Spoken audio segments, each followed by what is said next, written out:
प्रणाम। जय श्री राम।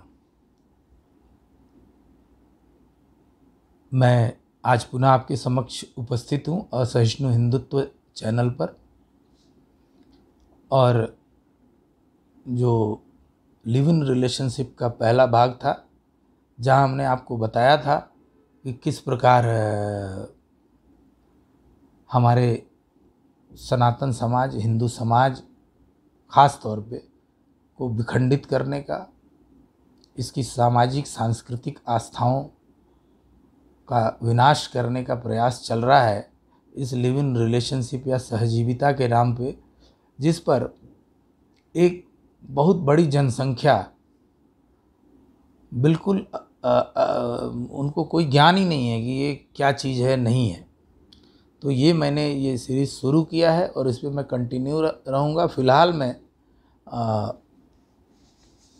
इस पे जो मैंने शोध किया है और जो मैं देख रहा हूँ उस पे हम बात करेंगे आज। और आगे बढ़ने से पहले एक बार आप सबसे निवेदन है कि आप मेरे चैनल को सब्सक्राइब करें, शेयर करें, बेल आइकॉन क्लिक करें, कमेंट करें वगैरह वगैरह। चूँकि ये बातें हमें हमारे दोस्त कहते हैं कि आप ज़रूर निवेदन कर लिया करें, तो आप देखेंगे और इसे आगे प्रसारित ज़रूर करें। और जहाँ भी समाज में बैठें वहाँ इस पे चर्चा ज़रूर करें।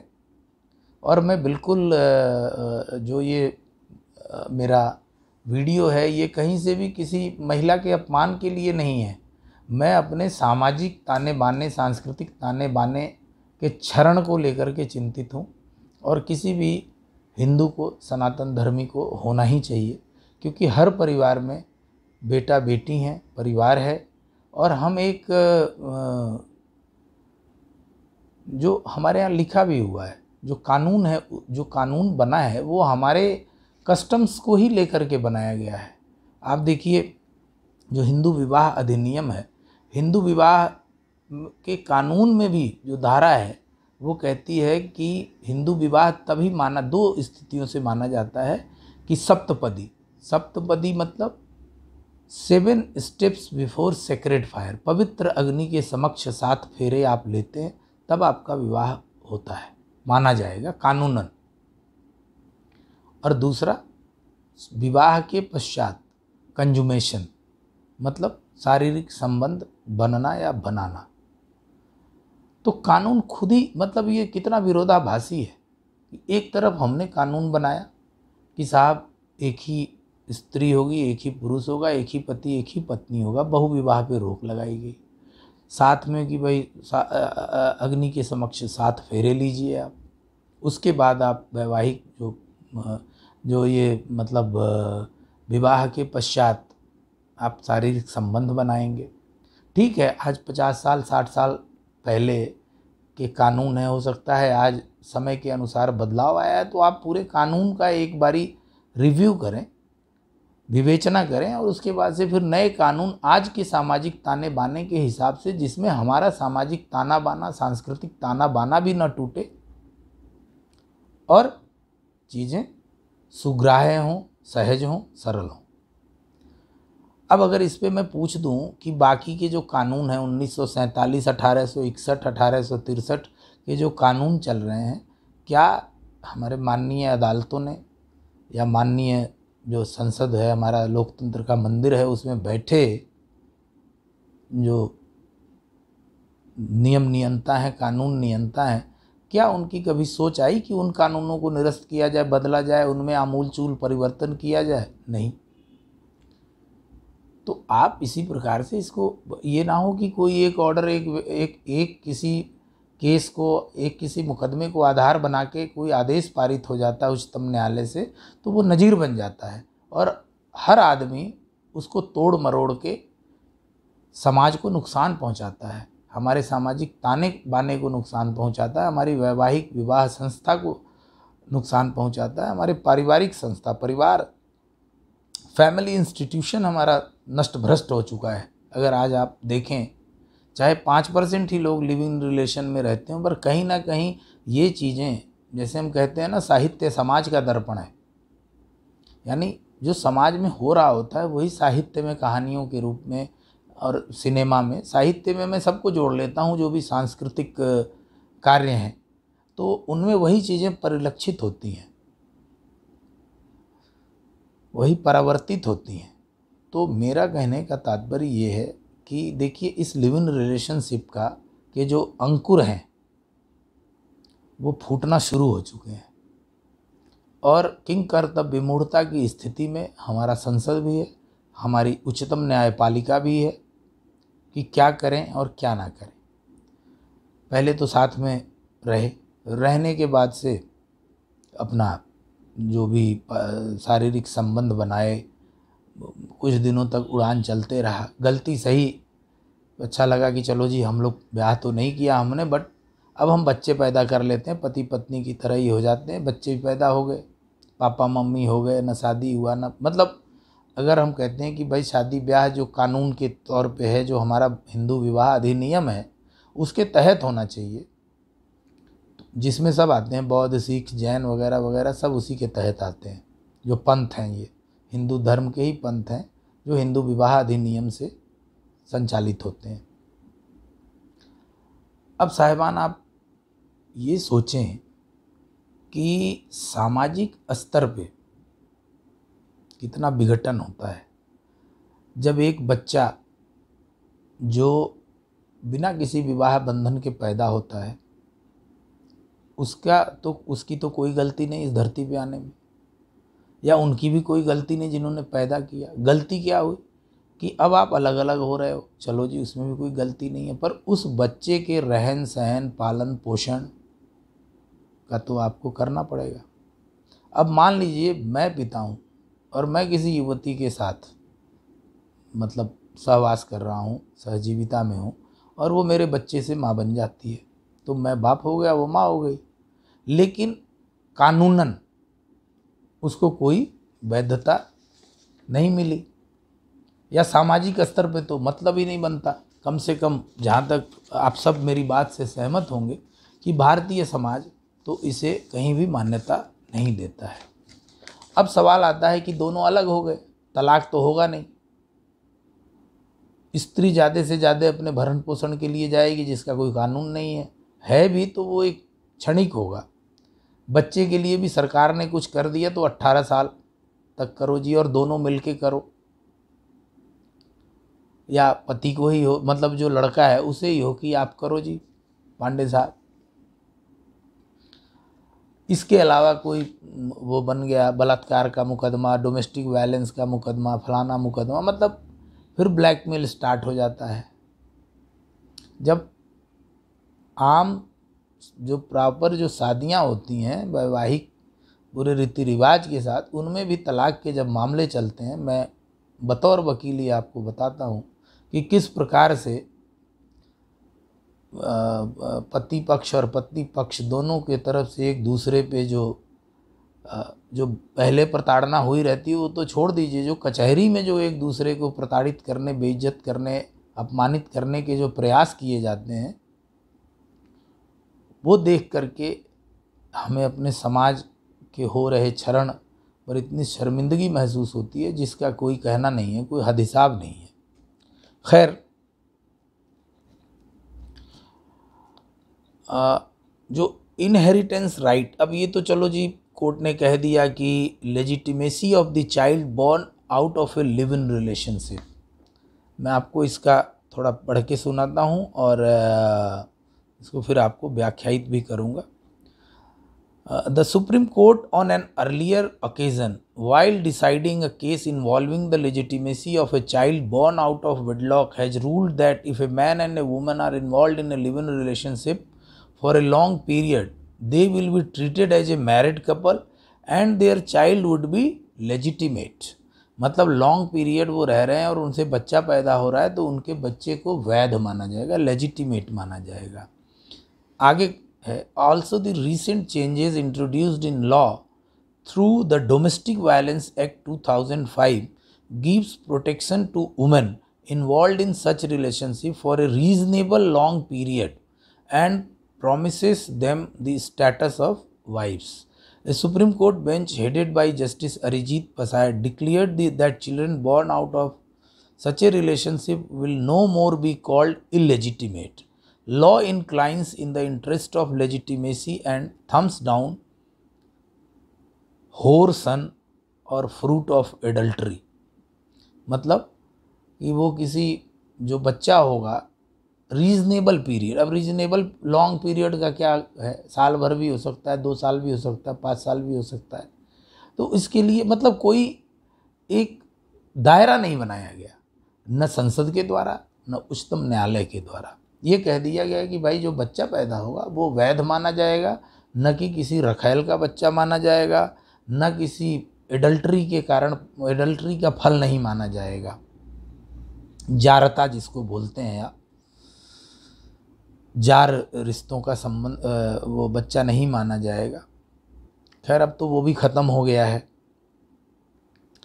अब देखिए क्या होता है कि आगे जो इनहेरिटेंस राइट है, अब मान लीजिए कि मैं किसी के साथ लिव इन रिलेशन में रह रहा हूँ और मैं शादीशुदा व्यक्ति हूँ और मैंने किसी और स्त्री के साथ मैंने अपने संबंध बनाए हुए हैं, उसके साथ मैं अलग घर में भी रहता हूँ। अब उससे जो बच्चे पैदा होते हैं तो उसका क्या हक हुकूक होगा मेरी संपत्ति पे या किस प्रकार से, इसको भी मैं बताना चाहूँगा। इनहेरिटेंस राइट में सुप्रीम कोर्ट ने कहा है, the supreme court held that a child born out of a live in relationship is not entitled to claim inheritance in Hindu ancestral coparcenary property in the case of undivided joint Hindu family and can only claim a share in the parents' self-acquired property. The bench set aside a Madras High Court judgment which held that children born out of live-in relationship were entitled to a share in the ancestral property as there was a presumption of marriage in view of the long relationship. तो साहब ये Madras high court ने एक judgement दिया कि जो इस तरह के बच्चे पैदा होंगे out of live in relationship, उनका एंसेस्ट्रल यानी दादा परदादा की संपत्ति में भी हक हुकूक होगा, जिसको सुप्रीम कोर्ट ने अमान्य करार दिया। लेकिन आगे रीआइट्रेटिंग an earlier ruling, a vacation bench of Justice B.S. Chauhan and Swatantra Kumar said, in view of the legal fiction contained in Section 16 of the Hindu Marriage Act 1955, legitimacy of children of void and voidable marriages, the legitimate children for all practical purposes including succession to the properties of their parents have to be treated as legitimate children. They cannot, however, succeed to the properties of any other relation on the basis of this rule, which in its operation is limited to the properties of the parents. अर्थात कि अब आप ये समझिए कि जो वो बच्चा पैदा हो रहा है वो कोर्ट ने उसे लेजिटिमेट भी बना दिया और साथ में ये कह दिया कि उसका जो एंसेस्ट्रल प्रॉपर्टी है फादर का या मदर का, he can not be a claimant of that property, he has claim only over the property self acquired by the male और फीमेल पार्टनर। अब आप इसमें देखिए कहीं भी कोर्ट ने इसमें खुलासा नहीं किया और अभी तक ऐसा जो भरण पोषण देने की वित्तीय जो गुजारा भत्ता है बच्चे के लिए, जो हमारे शोध में अभी तक मैं बहुत उस पर अगले भागों में मैं और गहराई से आपको बताने की कोशिश करूँगा, लेकिन अभी तक किसी केस में ऐसा हुआ हो तो हुआ हो, लेकिन एक ओवरऑल ऐसा कुछ भी नहीं है कि अगर बच्चे की उम्र 18 साल से कम होगी उस जो अवैध बच्चे की, उसका कैसे क्या होगा। दूसरा, जहाँ तक इनहेरिटेंस की बात आ गई तो अब एंसेस्ट्रल प्रॉपर्टी पे तो उसका कोई अधिकार नहीं होगा, चाहे पिता के साइड से हो या माता के साइड से हो। प्लस उसका अधिकार किस पे होगा, जो स्वयं अर्जित की गई संपत्ति होगी मेल या फीमेल पार्टनर के द्वारा।